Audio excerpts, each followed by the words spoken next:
তীব্র গরমের কারণে কুলিং ব্রেক চলছিল আর্জেন্টিনা আর আইসল্যান্ডের প্রীতি ম্যাচে। হাতে রয়েছে মাত্র ২০ মিনিট, কিন্তু তখনই পুরো স্টেডিয়ামের আবহাওয়া যেন আরো উত্তপ্ত হয়ে উঠেছে, কেননা মাঠে নামছে লিওনেল আন্দ্রেস মেসি। পুরো নিস্তেজ স্টেডিয়াম যেন প্রাণ ফিরে পেল।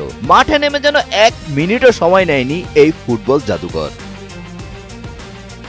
অসাধারণ থ্রু বলে পুরো ডিফেন্সকে বোকা বানিয়ে লাউতারো মার্টিনেজকে যেন গোল খাইয়ে দেওয়ার ব্যবস্থা করেছেন লিওনেল মেসি। তবে লাউতারোর শট গোলবারের বাইরে গেছে, যদিও ততক্ষণে গোলকিপার ফাউল করে ফেলেছে। পেনাল্টি থেকে নিজ নামে গোল লেখালেন লিওনেল মেসি।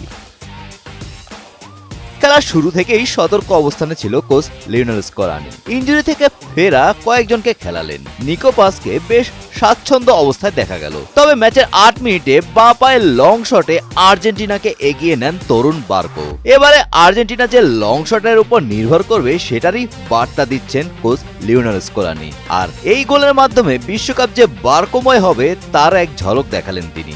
এদিকে ৭০ মিনিটে নেমেই মেসি দেখালেন তার ঝলক। তার ট্রেডমার্ক থ্রু বল থেকে পেনাল্টি আদায় করে নেয় লাউতারো।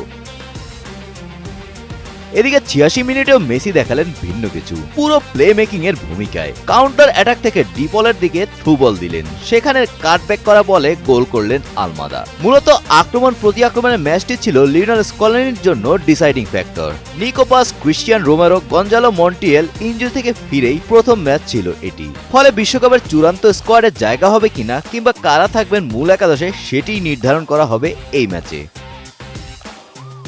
গোলাম রাব্বানি, টাইমস টুডে।